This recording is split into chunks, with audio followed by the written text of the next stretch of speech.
Morbid Metal sprawia wrażenie bardzo ciekawej pozycji w portfolio wydawniczym Ubisoftu. Ten roguelite'owy slasher od niezależnego studia Screen Juice przyciąga uwagę piękną grafiką i efektowną rozgrywką, jakimi chwali się na zwiastunach. Otwartego świata i setek powtarzalnych aktywności na mapie tutaj nie doświadczymy.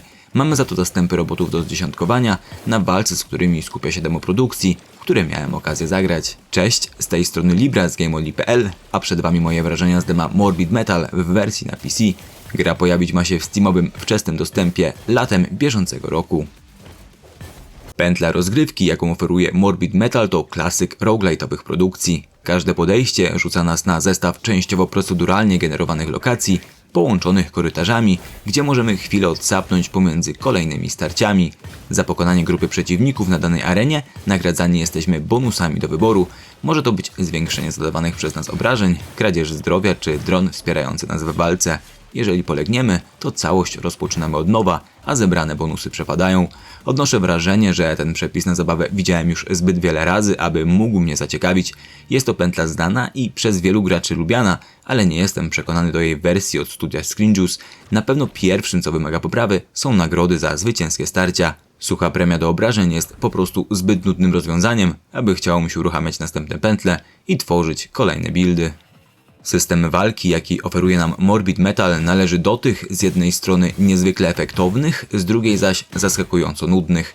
Za atak odpowiada jeden klawisz, który zamiast wciskać możemy też po prostu przytrzymać, a postać będzie wtedy nieprzerwanie wyprowadzać kolejne ciosy. Wachlarz ruchów bohatera obejmuje także podwójny skok oraz zryw, który wykorzystać możemy zarówno na ziemi, jak i w powietrzu. Ten ostatni służy też za unik, który wykonany w odpowiednim, perfekcyjnym momencie skutkuje zasypaniem przeciwnika gradem razów oraz milionem efektów wizualnych, przez które tracimy całkiem pogląd na to, co dzieje się na polu walki. Całość dostępnego dla nas arsenału dopełniają 3 umiejętności aktywne, inne dla każdego z robotów, nad którymi przejmujemy kontrolę. Ich wykorzystywanie limitowane jest czasami odnowienia.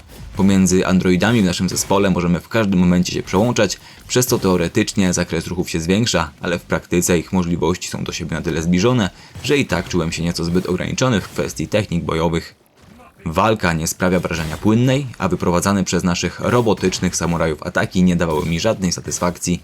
W mojej ocenie twórcy zbyt wielki nacisk położyli na to, aby na ekranie działo się jak najwięcej, przez co kompletnie zapomnieli o rzeczach takich jak taktyka czy poczucie pełnej kontroli nad postacią. Miałem nieprzyjemne odczucie, że gdy dzieje się coś efektownego, to jest to kwestia zautomatyzowania pewnych ruchów i ataków, a nie coś, co wynikało z mojej coraz lepszej kontroli nad nieco zbyt drewnianym protagonistą. Morbid Metal z pewnością może się podobać. Produkcja prezentuje się imponująco pod względem wizualnym, oferując grafikę ostrą, pełną detali i całej masy efektów cząsteczkowych. Zastanawiam się jednak, czy kolejne aktualizacje przyniosą wystarczającą różnorodność w kwestii wyglądu lokacji. Te dostępne w demie znudziły mnie już po niecałych 30 minutach. Poziomy generowane są częściowo proceduralnie, ale i tak wyglądają właściwie bliźniaczo podobnie. Dodatkowo, chociaż gra jest bardzo ładna, to nie aż tak, aby usprawiedliwiało to jej obecną wydajność. Płynność animacji jest z pewnością czymś, nad czym deweloperzy powinni skupić się w pierwszej kolejności przed premierą we wczesnym dostępie. Oprawa audio na obecnym etapie, mówiąc lekko, nie powala. Podczas gry nie trafiłem na choćby jeden efekt dźwiękowy, który brzmiałby lepiej niż kompletnie przeciętnie. Do tego dochodzi muzyka w tle, którą miałem ochotę wyłączyć po pierwszym starciu. Nie tylko nie trafiła ona zupełnie w mój gust, ale też sprawiała wrażenie brzmieć jak coś, co słyszałem już setki razy w innych tytułach w podobnej stylistyce. Dźwiękowo jest nieciekawie, odtwórczo i bardzo nijako. Mój czas spędzony z demem Morbid Metal nie należał do udanych. Aktualnej wersji tytułu udało się w pełni rozmyć lekkie zainteresowanie, jakie twórcom udało się zbudować u mnie prezentowanymi wcześniej materiałami wideo. Jeszcze wiele może się w tej produkcji zmienić, ale rozgrywka, jaką serwuje demo, daje mi nieprzyjemne uczucie, że będzie to, niestety, gra po prostu nudna. Chciałbym się mylić, bo sobie i Wam życzę jak najwięcej świetnych gier. Miejmy nadzieję, że ekipa ze studia Screen Juice dobrze wykorzysta feedback z wersji demonstracyjnej, a premiera wczesnego dostępu uraczy nas już produktem pod każdym względem lepszym.